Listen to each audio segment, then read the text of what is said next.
infinite gambling money, and oceans of alcohol. I got your attention, didn't I? I hope I keep holding your attention, because today we're going to be talking about another Marvel movie. Don't leave yet, because this movie was actually like the best out of like their entire lineup, or one of the best, like top 10 definitely, of like solo movies. But today we're going to be talking about Thunderbolts. Thunderbolts is the latest installment in the Marvel Cinematic Universe, and let me tell you folks, it is pretty goddamn good. It's not because of like just action, but because of very good writing. So Thunderbolts is just a combination of what I originally thought was the MCU's worst characters and most hated characters ever. So we had Walker, Agent Walker, who is the retired mercenary Captain America, who we hated in New World, and the other Bucky and fucking the Winter Soldier, whatever. But Agent Walker is just kind of this like replacement bootleg Captain America who like everyone hated. And then we had Ghost from Ant-Man. No one liked Ghost, let's be honest. Everyone genuinely forgot that she was in the damn trilogy, or they even introduced her. There's something in my eye, ow. And then we also have Yelena, who is just not Wonder Woman, who is just Black Widow's sister, very uninteresting. And then we have the Red Guardian, who we barely had any screen time, like ever, until now. And then we had Bucky Barnes and the Taskmaster, but this is a big spoiler. This is going to talk about a lot. I'm going to talk about a lot of spoilers in this, so click off now. So let's begin. So Taskmaster, I don't even know why they put her in the promotional art. I am kind of glad that they did kill her, because as Taskmaster, she was a very shit Taskmaster. Like, you go out and like read the comics on Taskmaster. Taskmaster goes like toe to toe with like superheroes constantly. Like, we're talking like Hyperion and other just super powered beings like Captain America. He just goes toe to toe with the just monsters, dude. He's really good at his job. But this Taskmaster in the MCU was really shit.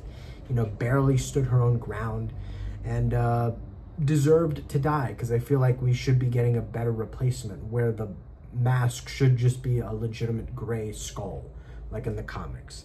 But this movie is very, very leaning towards more emotional over like just like consequential ending. You feel me? So these characters, as you all know, end up teaming up at the end of the movie or in the middle of the movie, because they realize that they're all losers. They're all kind of stuck together in this situation where, like, hey, we have to kind of work together, even though we should diverge in our separate ways. But like, if we don't work together, there will not be a planet to work on, you know. There will be no employment, you know. It's like the consequences are very large, and these people are very small. So it's like, I like that, because, you know, your average Joe, it's very comparable to that, you know. And the action in this movie is also very good. I liked the whole scene where they kept it slow at the beginning, where it's like, you know, they go in, they just found out that they have to kill each other, but then they find out that there's a person in the facility with them that they think is a civilian named Bob. Now, Bob is Sentry. Sentry is one of the strongest characters in the Marvel Cinematic Universe, if not the strongest. And, well, he's not the strongest. There's Eternity and Dormammu and other bullshit, but he's one of the strongest. And this also is going to escalate to something that I believe they're going to do, which is a thing that happens a lot in the comics, which I'm going to explain later. But Bob is just a civilian, and they have to kind of like work together with the civilian person to get out of this giant warehouse prison that they've just been locked into. And it's very funny the way that they just find out, hey, you know, we just aren't we aren't the Avengers, man. We have to work together because we're just dudes with super strength and just agility. Compared to what's out there, it's nothing. And I like that cliche. I kind of like that, you know, the average Joe gotta do problem solving with other average Joes. And it's enjoyable. It really is enjoyable. And one of the things that kind of confused me from the beginning of the movie to the end is that there's Sentry's in this. We all know Sentry was going to be a part of this, but Sentry is two alter egos. Well, one alter ego, him and the Void. I thought Bob was the Void because, you know, he had black hair. He was just kind of that, like, you know, emo-ish kind of, or just like very delicate, but then like you make him mad and he becomes the Void. And I didn't know, but he is actually Sentry at the beginning. So, you know, I went in thinking that, you know, the evil lady, whatever her name was, the evil office lady, already had Sentry in her arsenal and wasn't going to reveal it until later. And I thought that, you know, Bob was gonna fight Sentry, Void versus Sentry, and then they do a fucking merger, you know, and then they become one. But no, Bob is actually Sentry. And the way that they make him Sentry is kind of interesting. You know, Bob doesn't trust her. You know, when he meets the Thunderbolts, or the little group of mercenaries, they tell him that he was like scheduled to die because of her. Because of her, he wouldn't even be there. You know, he wouldn't even be alive. But like, you know, Bob is just, he gives in too easily. You know, it's like, oh, you literally tried to kill me. Okay, let me work for you now. You know, he doesn't really have that much of you know, a choice, kind of, but he does, considering he's fucking Sentry. You know, he can move shit. He has like the Force. He's Superman, but of Marvel. So I don't know why he didn't just fly out of that like little container he was in. He totally could, but I guess I don't know how they're gonna work Sentry later, because, you know, the way I saw him, he was just kind of like three dudes in one. So we just have the civilian Bob, we have the Sentry, who I think died because, you know, they turned him off, and then we have the Void, which is just Sentry but evil, you know. So I don't know how they're gonna work that. And yes, the asterisk in Thunderbolts is actually the new Avengers. You've been watching the new Avengers movie the whole time. Well, man, Sentry's gonna be doing a lot of heavy lifting in the future, man. So going towards Sentry and Galactus, that is something that I feel like they're going to be doing as like the next big bad of Marvel, Galactus. Like I said earlier, spoiler warning, but there is an end credit scene where the Fantastic Four are shown coming to Earth. You know, that there's a triangular ship, you know, it tilts, it's got the Force symbol on it, it's blue, who else, you know? And that kind of just told me what the ending of the Fantastic Four would be. You know, their reality gets destroyed, Reed Richards creates a rocket and saves him and some important people that they love, or just them. They could just save themselves, you know, just 4 people in that rocket. And I guess, you know, Reed Richards might have created something that Galactus wants, and Galactus wants it, but he left and, you know, retreated to our Earth, which is the Earth, you know, that Thunderbolts took place in, the whole MCU, the MCU Earth. And in the comics, Sentry and Galactus have beef. They have beef in like 5 issues, if I remember. And this is something that I think they're trying to lead up to where Sentry is going to become more of an important character later in the future, like Loki. You know, Loki just built himself up and then becomes, you know, an essential, pivotal part of the story.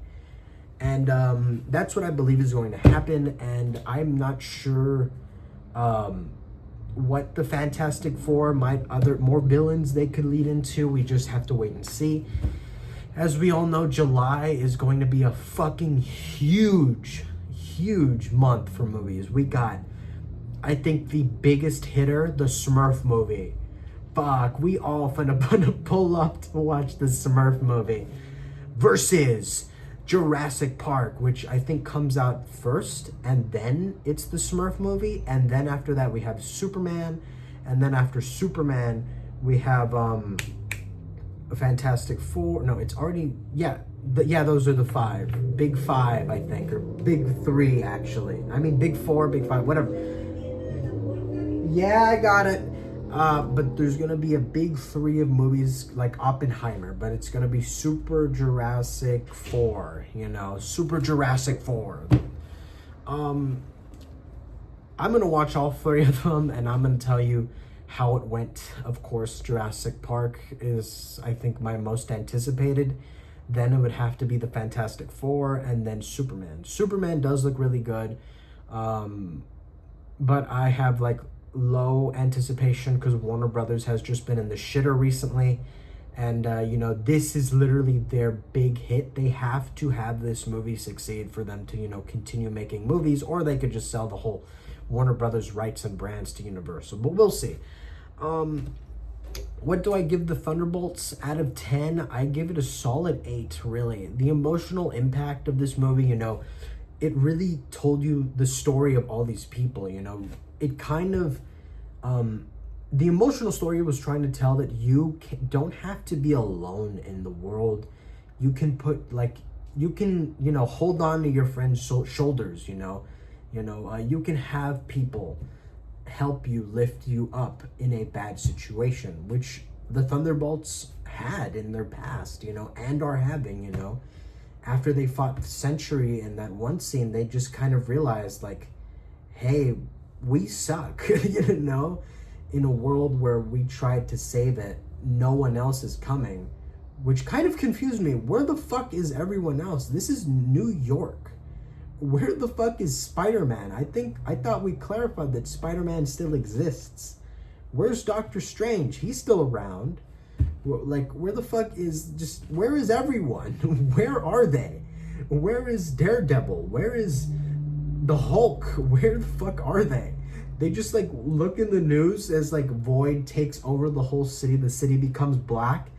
And I guess everyone that survived, every other superpowered being in this world, just kind of watching the TV, just I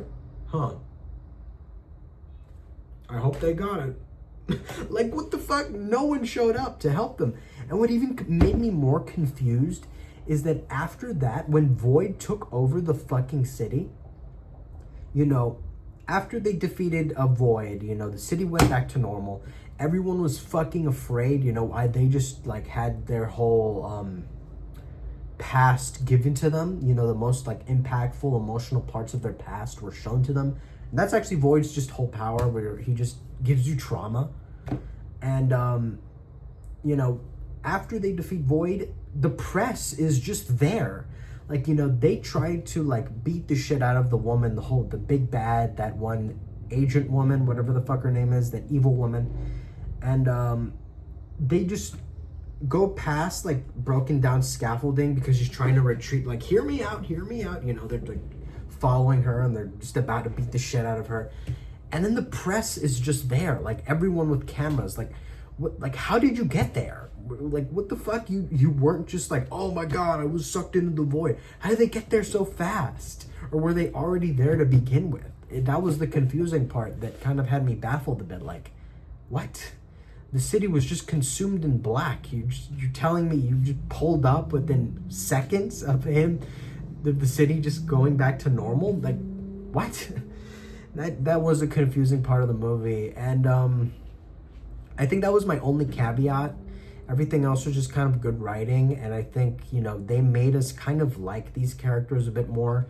You feel kind of bad for just these dudes. It's just people, they're just people with no superpowers except for the Red Guardian and Walker and Bucky, but they're just stronger dudes, which in this world we all know is just bare minimum. But that's just my only caveat, how did the press get there so fast? And, where the fuck are all the other heroes during this? And, yeah, that's pretty much it. And I wonder, in the comments, tell me which one of the big 3 movies, or big 4 movies, you're gonna go watch in July.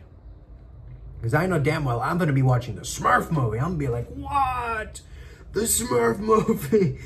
That movie's going to be so just overshadowed. Oh my God, that poor movie. They should postpone it till like September. But yeah, that's pretty much about it. See ya.